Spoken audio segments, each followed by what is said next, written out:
నమస్కారం, ఘంటారావానికి స్వాగతం. ముందుగా ప్రధాన అంశాలు. వియత్నాంలో బోటు బోల్తా పడి 15 మంది మృతి. అస్వస్థతకు గురైన 21 మందికి ఆసుపత్రిలో చికిత్స.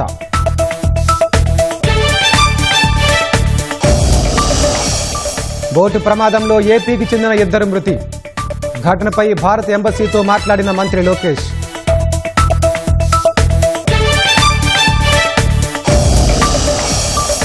జనాభా తగ్గిపోతే అనుకున్న లక్ష్యాలు సాధించలేవు. పిల్లలే రాష్ట్ర సంపద అన్న సీఎం చంద్రబాబు.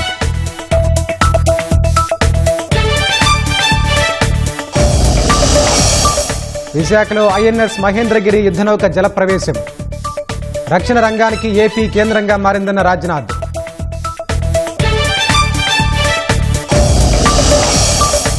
తెలంగాణలోని రంగారెడ్డి జిల్లాలో 6 హత్య. పోక్సో కేసు పెట్టారన్న కక్షతో నిందితుడి ఘాతుకం.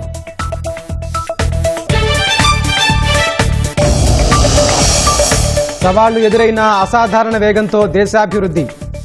ప్రపంచానికి సరికొత్త నమూనా పరిచయం చేస్తున్నామన్న ప్రధాని.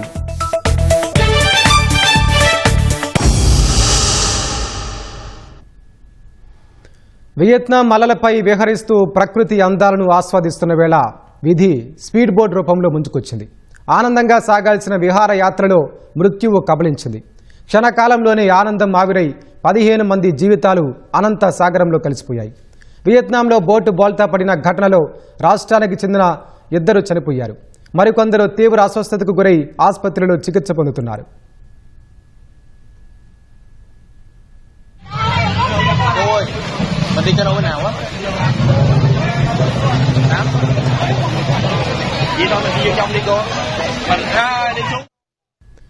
వ్యాపారంలో రాణించినందుకు కంపెనీ ఇచ్చిన బహుమతి వారి పాలిట శాపంగా మారింది. లావా మొబైల్ కంపెనీ తమ డిస్ట్రిబ్యూటర్లు, వ్యాపారస్తులను ప్రోత్సహించేందుకు వియత్నాంకు బిజినెస్ ట్రిప్ ప్లాన్ చేసింది. ఇందులో భాగంగా మన దేశం నుంచి 250 మంది పర్యాటకులు వియత్నాం వెళ్లారు. వీరిలో ఆంధ్రప్రదేశ్ నుంచి 35 మంది, తెలంగాణ నుంచి 40 మంది మొబైల్ డీలర్లు ఉన్నారు. వియత్నాంలోని అతిపెద్ద దీవి, ప్రముఖ పర్యాటక ప్రాంతమైన ఫూకుయోక్ సముద్ర తీరం నుంచి పర్యాటకులు 3 బోట్లలో విహారయాత్రకు పయనమయ్యారు. అక్కడే కాలమానం ప్రకారం ఉదయం 10:30 గంటల సమయం, అంటే భారత కాలమానం ప్రకారం మధ్యాహ్నం 1:30 గంటల సమయంలో బోటు ప్రమాదం చోటు చేసుకుంది.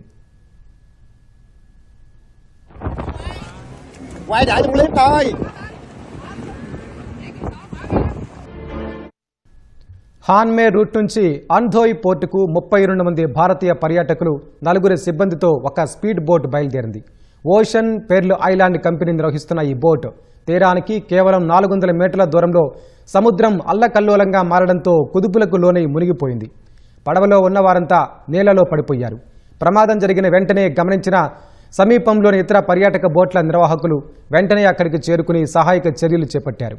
అయితే బోటు పూర్తిగా తలకిందులు కావడం, చాలామంది లోపల ఇరుక్కుపోవడంతో రెస్క్యూ ఆపరేషన్కు ఆటంకం ఏర్పడింది. ఈ దుర్ఘటనలో 15 మంది భారతీయులు జల సమాధి అయ్యారు. వీరిలో తెలుగు రాష్ట్రాలకు చెందిన వారు ఉన్నారు. ఏపీకి చెందిన 2 ప్రాణాలు కోల్పోగా ఒకరి పరిస్థితి విషమంగా ఉన్నట్లు కుటుంబ సభ్యులకు సమాచారం అందింది. కృష్ణా జిల్లా మచిలీపట్నానికి చెందిన వ్యాపారవేత్త గెల్లి కిషోర్ సతీమణి గెల్లి జయశ్రీ ప్రమాదంలో మరణించినట్లు కుటుంబ సభ్యులకు సమాచారం వచ్చింది. ఆమె భర్త గెల్లి కిషోర్ తీవ్ర అస్వస్థతకు గురవగా ఐసీయూలో చికిత్స పొందుతున్నారు. కడప పాత బస్టాండ్ ప్రాంతానికి చెందిన లావా ఫోన్ల డిస్ట్రిబ్యూటర్ 56 ఏళ్ల ముడియం శ్రీధర్ ఈ దుర్ఘటనలో చనిపోయారు. కడపకే చెందిన మరో వ్యక్తి నయీం అదృష్టవశాత్తు బోట్ ఎక్కకపోవడంతో బయటపడ్డారు.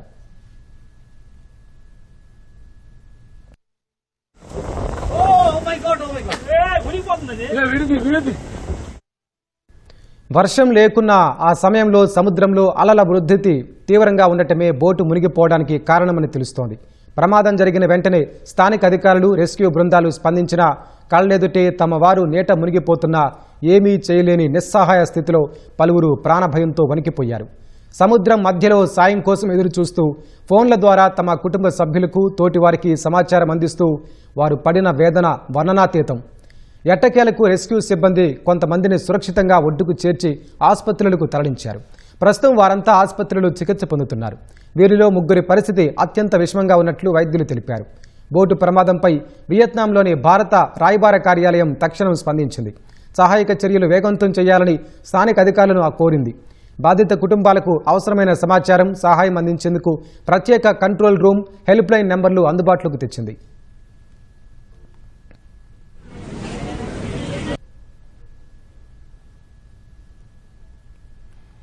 వియత్నాంలో జరిగిన బోటు ప్రమాదంలో కడపకు చెందిన ఒక mobile company distributor Mudiyam Sridhar మృతి చెందాడు. అతనితో పాటు వెళ్లిన నయీం అనే మరో వ్యక్తి ప్రాణాలతో బయటపడ్డాడు. ఈ ఘటనతో మృతుని కుటుంబంలో విషాదం నెలకొంది. ప్రభుత్వం త్వరగా స్పందించి శ్రీధర్ మృతదేహాన్ని త్వరగా కడపకు తెప్పించాలని కుటుంబ సభ్యులు కోరారు. నక్షత్ర మొబైల్స్, మైత్రి మొబైల్స్ కౌశిక్ కమ్యూనికేషన్ డీలర్ చేసేవాళ్ళు. ఇవి అవుట్లెట్స్ ఉన్నాయి. ఇక్కడ నుంచి లావా మీటింగ్ అనేసి కడప నుంచి ఇద్దరు వెళ్ళారు. ఒక ఎంప్లాయీ అంటే మా దగ్గర ముందు వర్క్ చేస్తూ ఉన్నాడు ఆ అబ్బాయి ప్లస్ శ్రీధర్ గారు వెళ్ళారు. ఇక్కడ నుంచి 8వ తారీఖు ఉదయం 10:30కి వెళ్ళారు. ఇక్కడ నుంచి చెన్నై నుంచి బ్యాంకాక్ నుంచి వియత్నాం వెళ్ళారు. ఇంకా 2 రోజుల్లో రాబోతారు అనగా ఇలా మాకు ఫోన్ వచ్చింది, ఇలా చనిపోయారు అని చెప్పేసి. వీలైనంత త్వరగా ఫస్ట్ తనని తీసుకురావాలని అందరినీ ప్రార్థిస్తున్నాను. ఎంతమంది పిల్లలు? 2 పిల్లలు, ఒక బాబు పాప. కడప నుంచి డిస్ట్రిబ్యూటర్, కడప జిల్లాకు డిస్ట్రిబ్యూటర్ మా శ్రీధరన్న కాబట్టి ఆయన కంపెనీ ఎంప్లాయ్ ఒకటి నయీం అని అతను ఉన్నాడు. వాళ్ళతో పోయినాడు. ఆడ పోయిన తర్వాత ఇప్పుడు 12 గంటలకు, ఈరోజు మధ్యాహ్నం 12 గంటలకు మా కంపెనీ ఎంప్లాయ్ నయీం ఫోన్ చేసి ఇట్లా బోట్లో పోతున్నాడు, బోట్లో పోతా బోళ్ళ పడి వాళ్ళ పెద్ద ఆలో వచ్చి బోళ్ళ పడి కింద లోపల ఇరకపోయినాడని చెప్పినాడు. మళ్ళీ 15 నిమిషాల తర్వాత కన్ఫర్మ్ చేసి చెప్పినాడు చనిపోయినాడని చెప్పి. ఎట్లా కన్ఫర్మ్ చేసినారు? డాక్టర్లు కన్ఫర్మ్ చేసినారు, హాస్పిటల్ ఇచ్చినారు. డాక్టర్లు కన్ఫర్మ్ చేసిన తర్వాత మాకు ఇన్ఫర్మేషన్ ఇచ్చినాడు. మేము గత 25 ఏళ్ల నుంచి వియత్నాంలో జరిగిన బోటు ప్రమాదంపై అక్కడ భారతీయ ఎంబసీ అధికారులతో మంత్రి నారా లోకేష్ మాట్లాడారు. తక్షణ సాయం అందేలా చూడాలని కోరారు. తెలుగువారికి అన్ని విధాల సహాయ సహకారాలు అందిస్తామని హామీ ఇచ్చారు. బాధితులకు ప్రభుత్వం పూర్తిగా అండగా ఉంటుందని చెప్పారు. అలాగే ఢిల్లీలోని ఏపీ భవన్ అధికారులు, రాష్ట్ర ప్రభుత్వ అధికారులతో మాట్లాడి వివరాలు తెలుసుకున్నారు. రాష్ట్రానికి చెందిన వారెవరు ఉన్నారు, వారు ఏ ప్రాంతానికి చెందినవారో తెలుసుకున్నారు. వియత్నాంలోని భారత రాయబార కార్యాలయంతో పాటు కేంద్ర ప్రభుత్వంతో సమన్వయం చేసుకుని బాధితులకు సహాయం అందించాలని లోకేష్ సూచించారు. ఊవెత్తున ఎగిసిన అలలు, తీవ్ర గాలుల తాకిడితో వియత్నాంలో బోటు ప్రమాదం జరిగిందని ప్రత్యక్ష సాక్షులు చెబుతున్నారు. వెంటనే సరైన వైద్య సదుపాయం అంది ఉంటే మరికొందరు బతికుండే వాళ్ళని స్పష్టం చేస్తున్నారు. ప్రమాద సమయంలో వారు ఎదుర్కొన్న విపత్కర పరిస్థితిపై బాధితుల స్పందన ఇప్పుడు చూద్దాం. వియత్నాం పర్యటనకు వెళ్ళినటువంటి పర్యాటకుల్లో కొంతమందికి విషాదం చోటు చేసుకుంది. అలాగే మరికొంతమంది క్షేమంగా బయటికి రావడం జరిగింది. వియత్నాం పర్యటనకు వెళ్ళినటువంటి డీలర్లు మనతో కొంతమంది ఉన్నారు. వాళ్ళని నేరుగా వియత్నాం నుంచి అక్కడ ఉన్న పరిస్థితులు ఏంటి అనేది అడిగే ప్రయత్నం చేద్దాం. సార్ నమస్తే అండి. ముఖ్యంగా ఈరోజు వియత్నాంలో మీరు ఏ టైం నుంచి ఏదైతే సముద్రంలో రైడ్కి వెళ్ళారు, ఈ ప్రమాదం జరిగింది కదా, అక్కడ పరిస్థితులు ఏ విధంగా ఉన్నాయి? మార్నింగ్ అయితే మేము 9 హోటల్ స్టార్ట్ అయ్యాం సార్. అక్కడికి వెళ్ళినప్పటికీ 10:30 అయింది. 12:30 రిటర్న్ సార్ మాది వచ్చేసి. అంటే మీరు ఎక్కడి నుంచి ఎక్కడి వరకు వెళ్ళారండి? ఒకాక్ ఓషన్ ఐలాండ్ సార్ అది. ఓకే, ఎంతమంది ఉన్నారు అక్కడికి వెళ్ళినప్పుడు? ఎంతమంది ప్రయాణం? టోటల్ అయితే 108 మెంబర్స్ సార్ మేము. ఓకే, ఆంధ్ర, తెలంగాణ, కర్ణాటక, తమిళనాడు 4 స్టేట్స్ నుంచి వెళ్ళాం సార్. ఇప్పుడు ఈ రోజు ఉదయం మీరు ఒడ్డు నుంచి ఎన్ని బోట్లలో బయలుదేరారు? అసలు ఏం జరిగిందండి అక్కడ? సార్ ఆల్మోస్ట్ ఇది 35 కెపాసిటీ అని చెప్పేసి 32 మెంబర్స్ అయితే మమ్మల్ని అందులో తీసుకెళ్లారు ఒక్కొక్క బోట్ లో. మొత్తం ఎన్ని బోట్లు బయలుదేరాయి? Sir total 4 sir. ఇప్పుడు ఈ బోటు ప్రమాదానికి గురైంది కదా, అది ఏ బోట్ లో ప్రమాదం జరిగింది? అసలు ఎంతమంది రెస్క్యూ? ఇది రిటర్న్ వచ్చి 12:30 మేము స్టార్ట్ అవుతున్నాం సార్. ఇది ఫస్ట్ బోట్ మేము చూస్తుండగానే ఫస్ట్ బోట్ లో జరిగింది సార్. అది వాటర్ అలలు అయితే ఎక్కువ ఉన్నాయి, అలానే విండ్ కూడా ఎక్కువ ఉంది.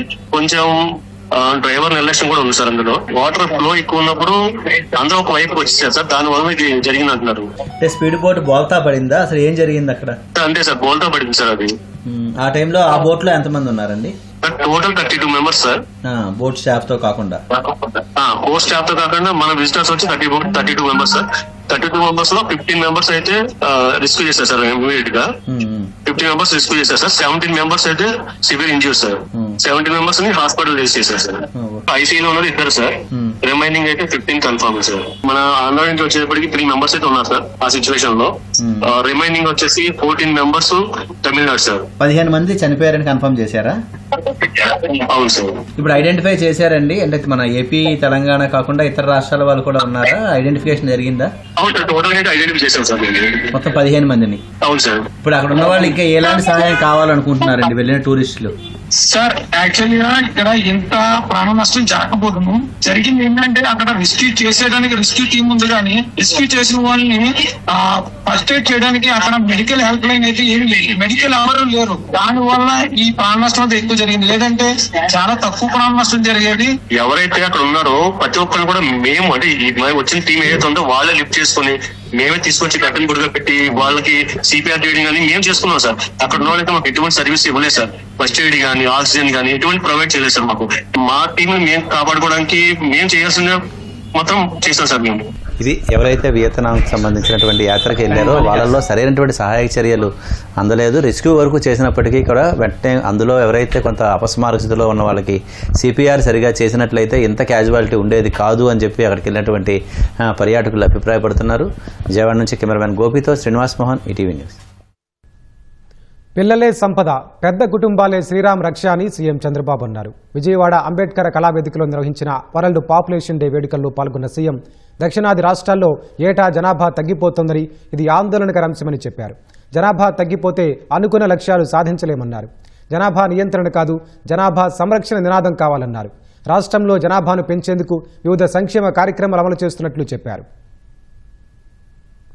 గారు ఒక మాట అన్నారు, దేశం అంటే మట్టి కాదోయ్, దేశం అంటే మనుషులోయ్ అని. నేను ఒకటే చెప్తున్నా, ఈ రోజు జనాభా నియంత్రణ కాదు, జనాభా సంరక్షణ ఒక నూతనమైన చరిత్ర ఈ రోజుతోనే ప్రారంభం అవుతుందని మరొకసారి తెలియజేస్తున్నా.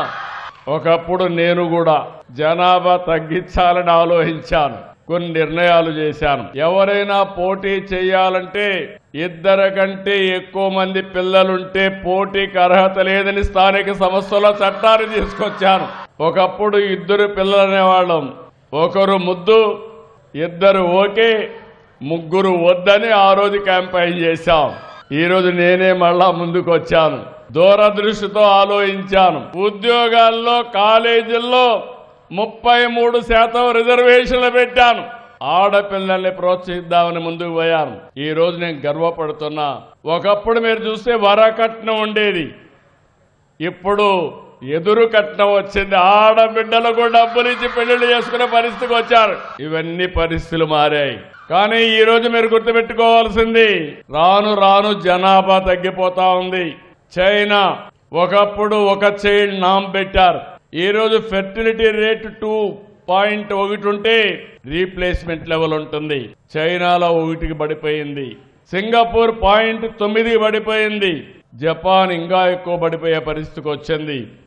ఇండియా కూడా 1.9కి వచ్చాం, ఆంధ్రప్రదేశ్ 1.5కి వచ్చాం. మనం ఆలోచించకపోతే ఇది 1 కంటే తగ్గుతుంది. ఆ తర్వాత మనం పనిచేసేది మెషిన్ల కోసం పనిచేయాలి. దీనికి మూలం జనాభా. జనాభా లేకపోతే మనం చాలా సమస్యలు వస్తాయి. ఒకప్పుడు ఉమ్మడి కుటుంబం ఉండేది, ఇప్పుడు అన్ని కూడా కుటుంబాలన్నీ మైక్రో ఫ్యామిలీస్ అయిపోయినాయి. ఒకసారి ఇది ఆలోచిస్తే చాలా ప్రమాదం కూడా. రాష్ట్రంలో అర్బన్ ఏరియాలు అయితే ఇంకా బాగా తగ్గిపోయింది. ఈరోజు మనలో కూడా ఒక చైతన్యం రావాలి. మళ్ళీ చెప్తున్నా, ఈరోజు చరిత్ర తిరగా రాసే రోజు. అదే పిల్లలే సంపద, ఇదే ఈ ప్రభుత్వం యొక్క విధానం అని మరొక్కసారి మీ అందరికీ విజ్ఞప్తి చేస్తున్నా. హిట్ రన్ అండ్ ఎస్కేప్ అనేది గొడ్డల పార్టీ అధినేత నైజమని సీఎం చంద్రబాబు ధ్వజమెత్తారు. రాష్ట్రంలో ఏదో ఒక అరాచకం సృష్టించి టీడీపీ నేతలను ట్రాప్ చేయాలనే కుట్రలు సాగుతున్నాయన్నారు. కన్న తల్లి చెల్లిని ఆస్తుల కోసం దూరం పెట్టిన జగన్ చరిత్ర మొత్తం నేర స్వభావంతో కూడుకున్నదేనని గుర్తు చేశారు. తెలంగాణలో 6గురిని హత్య చేసిన ఘాతకుడికి గొడ్డల పార్టీ అధినేతకు దగ్గరి పోలికలున్నాయని సీఎం విమర్శించారు. మంగళగిరిలోని టీడీపీ కేంద్ర కార్యాలయంలో తాజా రాజకీయ పరిణామాలపై సీఎం చంద్రబాబు మీడియా ప్రతినిధులతో సుదీర్ఘంగా మాట్లాడారు. క్రిమినల్ మనస్తత్వం ఉన్నవారంతా సోషల్ మీడియాను వేదికగా మార్చుకుని విష ప్రచారం చేస్తున్నారని సీఎం విమర్శించారు. ప్రభుత్వంపై, కూటమి నేతలపై బురద జల్లడమే లక్ష్యంగా ఆ ముఠా పనిచేస్తోందని మండిపడ్డారు. రాష్ట్రంలో అరాచకాలకు స్కెచ్ వేసి సంఘటనలు జరిగేలా చూసి ఆ తర్వాత బెంగళూరు ప్యాలెస్ కు వెళ్లి గొడ్డలి పార్టీ అధినేత దాక్కుంటున్నారని దుయ్యబట్టారు. ప్రతిపక్షం పన్నుతున్న హింసాత్మక కుట్రలను ముందే పసిగట్టి తమ పార్టీ నేతలు ట్రాప్ లో పడకుండా అప్రమత్తం చేస్తున్నామన్నారు. సమాజంలో పెరిగిపోతున్న ఇలాంటి సైకో మనస్తత్వాల వల్లే తెలంగాణలో ఒకే కుటుంబానికి చెందిన 6 దారుణ హత్యకు గురయ్యారన్నారు. గొడ్డలి పార్టీ అధినేత ఆలోచనలకు ఈ దారుణానికి ఒడిగట్టిన హంతకుడి మనస్తత్వానికి దగ్గర పోలికలు ఉన్నాయని వ్యాఖ్యానించారు. ఇద్దరి నైజం ఇంచుమించు ఒక్కటేనని, గతంలో జరిగిన కన్నతల్లి, చెల్లి, బాబాయ్ వ్యవహారాలే ఇందుకు సజీవ సాక్ష్యాలని గుర్తు చేశారు.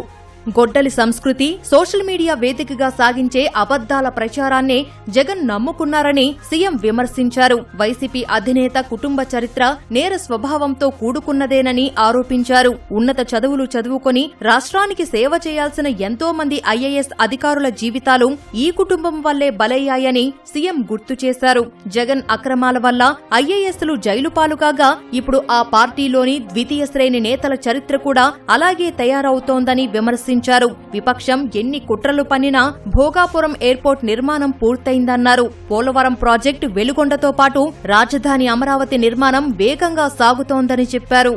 రాష్ట్రానికి కొత్త పరిశ్రమలు రాకుండా అడ్డుకునేందుకు గొడ్డలి పార్టీ కుట్రలు చేస్తోందని సీఎం విమర్శించారు. మావిగన్ వ్యాఖ్యలతో పారిశ్రామికవేత్తలను కన్ఫ్యూజ్ చేస్తున్నారని మండిపడ్డారు. తనకు పేరు వస్తుందన్న అక్కస్తుతోనే జగన్ ప్రతి ప్రాజెక్టును అడ్డుకోవాలని చూస్తున్నారని ధ్వజమెత్తారు. ఇకపై సోషల్ మీడియాలో సాగే వ్యక్తిత్వ హరణాన్ని, అసత్య ప్రచారాలను చట్టపరంగా అడ్డుకుంటామని సీఎం చెప్పారు. మహిళలను, కుటుంబ సభ్యులను కించపరిచేలా పోస్టులు పెడితే ప్రభుత్వం చూస్తూ ఊరుకోదన్నారు.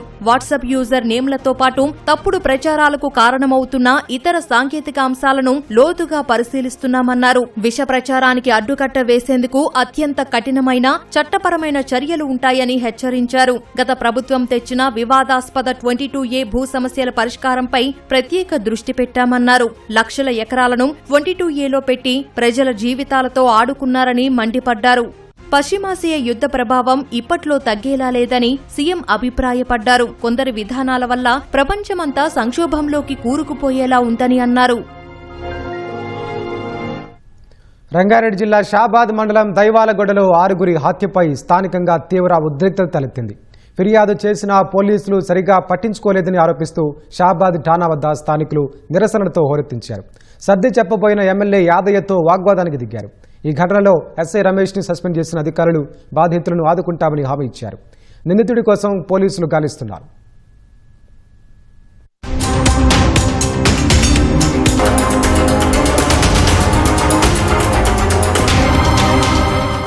రంగారెడ్డి జిల్లా షాబాద్ సమీపంలోని దైవాలగూడ గ్రామంలో గత రాత్రి ఒక ఉన్మాది 6 దారుణంగా చంపేశాడు. పోక్సో కేసులో యాంటిసిపేటరీ బెయిల్పై బయట తిరుగుతున్న నిందితుడు రాజ్ కుమార్ తొలుత దైవాలగూడ గ్రామంలో తాను ప్రేమించి పెళ్లి చేసుకున్న భార్య, పసివాళ్లైన 2 పిల్లలను కత్తితో పొడిచి చంపేశాడు. అక్కడితో ఆగకుండా తనపై కేసు పెట్టిందనే కసితో షాబాద్లోని బాలిక ఇంటికి వెళ్లి ఆమెను కత్తితో పొడిచేందుకు యత్నించాడు.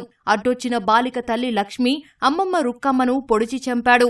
అనంతరం బాలికను కారులో ఎక్కించుకుని స్వగ్రామం దైవాలగూడలో చెరువు వద్దకు తీసుకెళ్లాడు. అక్కడ బాలికను గొంతు కోసి చంపేశాడు. హత్యల విషయాన్ని తన తండ్రికి ఫోన్ చేసి చెప్పి తాను కూడా ఆత్మహత్య చేసుకుంటున్నానని పారిపోయాడు. కుమారుడు చేసిన దారుణాన్ని అతడి తండ్రి పోలీసులకు చెప్పగా వారు ఘటనా స్థలానికి చేరుకొని దర్యాప్తు చేపట్టారు.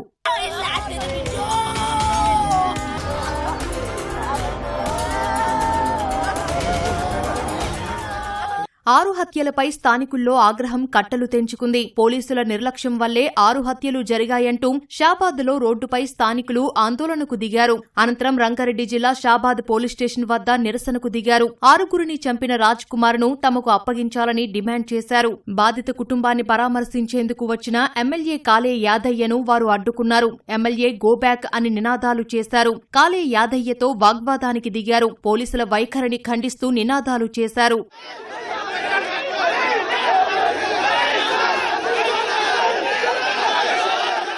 షాబాద్ పిఎస్ వద్దకు చేరుకున్న రంగారెడ్డి జిల్లా కలెక్టర్ నారాయణరెడ్డి కేసులో నిర్లక్ష్యంగా వ్యవహరించిన అధికారులపై చర్యలు ఉంటాయని ప్రకటించారు. హత్యకు గురైన బాలిక సోదరి మానసిక దివ్యాంగురాలు కావడంతో ఆమెను అన్ని విధాలా ఆదుకుంటామని హామీ ఇచ్చారు. ఇంతకుముందు కేసు ఫైల్ అయిన తర్వాత మేము ఇక్కడ పోలీస్ స్టేషన్కి వచ్చాం, మేము కంప్లైంట్ చేశాం. కానీ దాంట్లో ఆఫీసర్లు పట్టించుకోలేదని వాళ్ళు ముఖ్యంగా ఆరోపించడం జరిగింది. దానిపైన తరోగా ఎంక్వైరీ చేస్తాం. ప్రస్తుతం ఇప్పటికైతే ఎస్ఐని సస్పెండ్ చేయడం జరిగింది. బాధిత కుటుంబంలో ఎవరైతే వికలాంగురాలు ఉన్నారో ఆమెకు ఇమ్మీడియట్ రిలీఫ్ కింద ప్రభుత్వం 5 లక్షల రూపాయల ఎక్స్గ్రేషన్ ప్రకటించడం జరిగింది. దైవాలగూడ బాధితులను పరామర్శించడానికి వెళ్తుండగా బీఆర్ఎస్ నాయకులు సబితా ఇంద్రారెడ్డి, పద్మా దేవేందర్ రెడ్డి, ఆర్ఎస్ ప్రవీణ్ కుమార్, పట్నం నరేందర్ రెడ్డిలను పోలీసులు అడ్డుకున్నారు. ఒక్క సత్యవతి రాథోడ్ మాత్రం దైవాలగూడకు వెళ్లి బాధిత కుటుంబాన్ని పరామర్శించారు. నిందితుడికి ముందస్తు బెయిల్ రావడం ప్రభుత్వ వైఫల్యమేనని మాజీ మంత్రి కేటీఆర్ ఆరోపించారు. ప్రపంచవ్యాప్తంగా ఎన్నో సవాళ్లు ఎదురవుతున్నప్పటికీ భారత్ అసాధారణ వేగంతో అభివృద్ధి చెందుతోందని ప్రధాని నరేంద్ర మోదీ తెలిపారు. ప్రపంచానికి భారత్ ఒక సరికొత్త అభివృద్ధి నమూనాను పరిచయం చేస్తోందన్నారు. ఆక్లాండ్లో జరిగిన కియో ఓరా మోదీ కార్యక్రమంలో ప్రవాస భారతీయులను ఉద్దేశించి ప్రధాని మోదీ ప్రసంగించారు. ఇరు దేశాల మధ్య ఉన్న సంబంధాలు మధురమైన స్మృతులు, చెదరని స్నేహం, ఉమ్మడి విలువలతో పాటు పరస్పర నిబద్ధతతో ముడిపడి ఉన్నాయని ప్రధాని తెలిపారు. భారత్ న్యూజిలాండ్ భవిష్యత్తు ఒకదానితో ఒకటి పెనవేసుకుపోయిందని ప్రధాని తెలిపారు. भारत और न्यूजीलैंड के रिश्ते में यादें भी हैं, दोस्ती भी है, वैल्यूज भी है और एक कमिटमेंट भी है. इस रिश्ते को न्यूजीलैंड की एक सुंदर परंपरा अच्छे से डिफाइन करती है. यहाँ सदियों से एक शब्द लोगों को जोड़ता आया है, वाका. वाका सिर्फ एक नाव का नाम नहीं है, वाका हमारी शेयर्ड जर्नी की प्रतीक है. और आज भारत न्यूजीलैंड की यही वाका एक नई यात्रा पर निकलने के लिए तैयार है. हमारे सामने अवसरों से भरा खुला समुद्र है, हवाएं हमारे साथ है, समंदर की विशाल लहरें हमारे साथ है, इच्छा शक्ति का नीला आसमान हमारे साथ है. पाने को काफी कुछ है और मैं जानता हूं हम सफल होंगे. భారత నౌకాదళ అమ్ముల పొదిలో యుద్ధ నౌక ఐఎన్ఎస్ మహేంద్రగిరి లాంఛనంగా చేరింది. విశాఖలోని తూర్పు నౌకాదళ జెట్టి నుంచి ఐఎన్ఎస్ మహేంద్రగిరి రక్షణ మంత్రి రాజ్నాథ్ సింగ్ జాతికంకితం చేశారు. రక్షణ వైమానిక రంగ ఉత్పత్తుల తయారీకి ఆంధ్రప్రదేశ్ పవర్ హౌస్గా నిలవబోతోందన్నారు. కర్నూలులో దేశంలోనే తొలి డ్రోన్ సిటీ, పుట్టపర్తిలో 5వ తరం ఫైటర్ జెట్లు తయారు కాబోతున్నట్లు తెలిపారు. భవిష్యత్తులో యుద్ధాలు కృత్రిమ మేధతో చేయాల్సి వచ్చిన పటిష్ట సైనిక పాఠవం, సుశిక్షితులైన బలగాల సామర్థ్యంతో విజయం సాధించవచ్చని అభిప్రాయపడ్డారు. భారత వ్యతిరేక శక్తులకు ఎప్పటికప్పుడు బదిలిస్తామని తేల్చి చెప్పారు.